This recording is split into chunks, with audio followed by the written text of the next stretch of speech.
to diversity.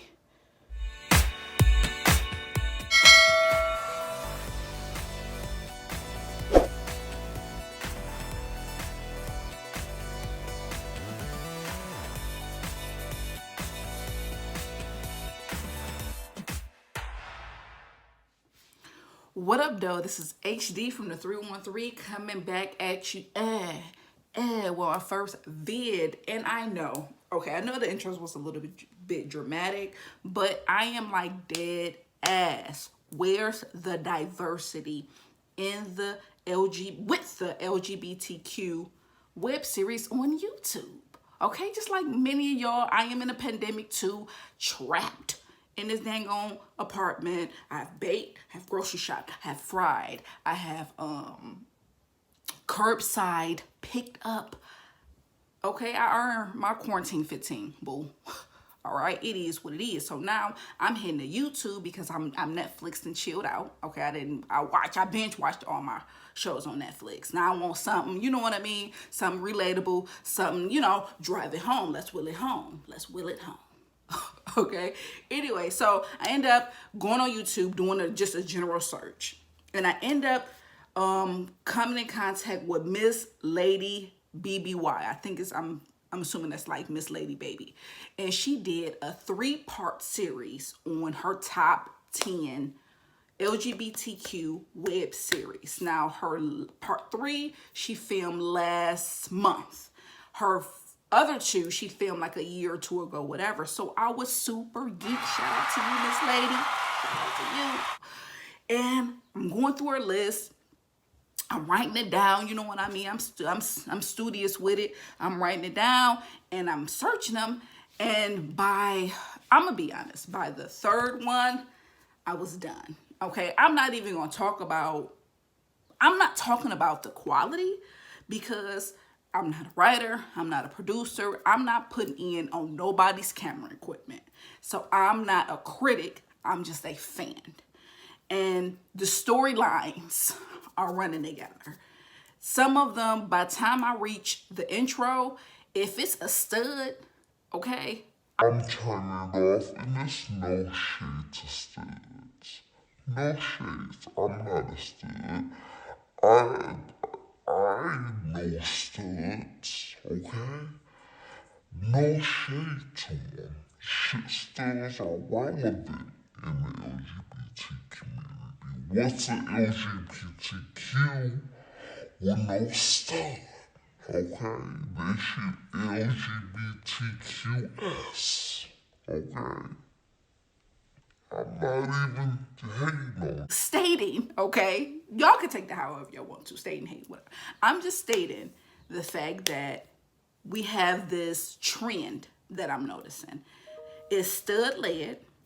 She's overly emasculated, overly aggressive. She's an abuser. She's a player, okay? She got many women. What else? She's a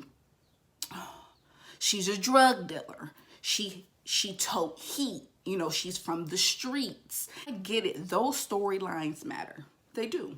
They matter within our community. But I know that that's not the only story that we have. That's not the only story that consumes a LGBTQ, well, I guess a woman's, how can I even put it? A queer woman's storyline. I think we are more complex than that. I think that with everything that's going on, all the trials and tribulations, just being a woman, just being a queer woman, okay? A colored queer woman in America has vast storylines that you can pull from. I mean, like I said, I'm no writer, I'm just a fan, so please don't think it's shots being shot, okay? Because it's not even the case. And I was thinking like, okay, so boom, I got my notes, so follow. So first she mentioned, I think I've seen this on her first one, because I kind of dated it back a little bit, between women. Now, between women was my show. It was my show. That was like legit with the character. Okay, so that's not what I'm hearing. So Between Women was my go-to. Okay, that introduced me to like this world of, oh my God, queer women, and I like the storyline that they had behind it because most of the women were driven in some aspects. They were business owners. They had relationships, they had kids. I love the diversity in it. But again, it was still stud led and it was counterpart with femmes. However, I do remember having a couple that was femme on femme. I think it was the cousin and her girlfriend, and she ended up, liking a guy, which was interesting because it put a little pizzazz. And that's the reality of it, because most of the women, well, I wouldn't say most, but some women that we come in contact with as an LGBTQ member, okay, of the community, you may date somebody who may end up liking men. So that's like, okay, bet, I can relate to that. And then they also had Sunny on there, who was an LGBTQ woman of color who was kind of finding her way in the community. And I think she was like the comical relief of the series, which played a huge part in my perspective. But I think that she ended up getting written out because Sunny was just trying to find her way. And I think that storyline was relevant. But eventually we didn't see Sunny anymore because Sunny's story, I guess, was whatever. So I like that type of diversity. And it was another one that she mentioned was them. It was TH, the number 3, and the letter M. It seemed like it was kind of dated, maybe in the early 2000s. And they had interracial couples. I'm like, come on now. Of course, it was stud femme. I mean, it is what it is.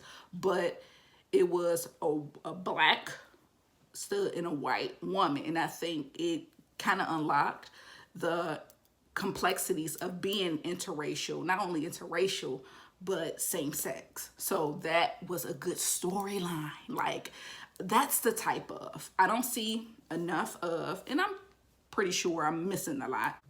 Older couples, like I'm 30 some years old, and being gay 20 years from now, which is another video, is different from now. So it's just like when you I don't feel as though we still have those examples of those, older couples who made it through, the hard times and stuff like this. Things that we can relate to and we can learn from. I guess as a watcher is what I'm expecting. More couples with families. I don't know, maybe because it's my age. Sometimes watching, younger people in their 20s is like, it's fun. It reminds me of the things I used to do. However, I can't really relate. I can't. I have a whole career now. Okay. Maybe a no label. Oh, no plugs, shameless plug. But just a woman or a male who don't identify as stud or femme. Like, our story is relevant. We have something to say. We have something to contribute. X, Y, and Z, just putting it out there.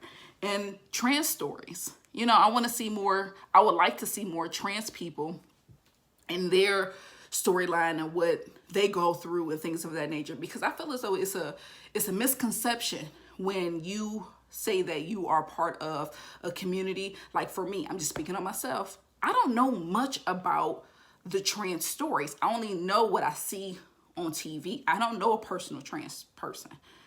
So it would be nice to kind of see their story told and have a better understanding of them, since we're clustered together, which is a whole nother story, a whole nother vid.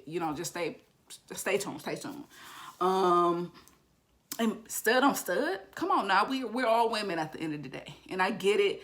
It's kind of a mirror with a male and female stud and femme. It's a mirror almost. And I feel as though we're more diverse than that. That's why I feel as though we have more to tell. We're way diverse than the whole dreadlock stud and a messy femme and how it plays out. It's good for, I guess, drama, but adding substance to a web series is something that, I guess I'm looking for, just as an avid YouTube University student who is perusing right now, looking for some good content. And again, I'm nobody's critic. I'm just a person on here who's looking for a little bit more, just a little bit more zest. Now, don't get me wrong, I might be missing some, and if you know something of a web series that I'm missing that like, hey HD, you haven't seen X, Y, and Z, this is bomb, drop that comment below. Or if you like, HD, I agree with you, I'm thinking that, look, we need to see X, Y, and Z, drop that comment below. And if you say, HD, you dead wrong, dog, it is what it is, drop that comment below. All right, this is it. Thank you for watching my video. I'll hit you next time. Peace.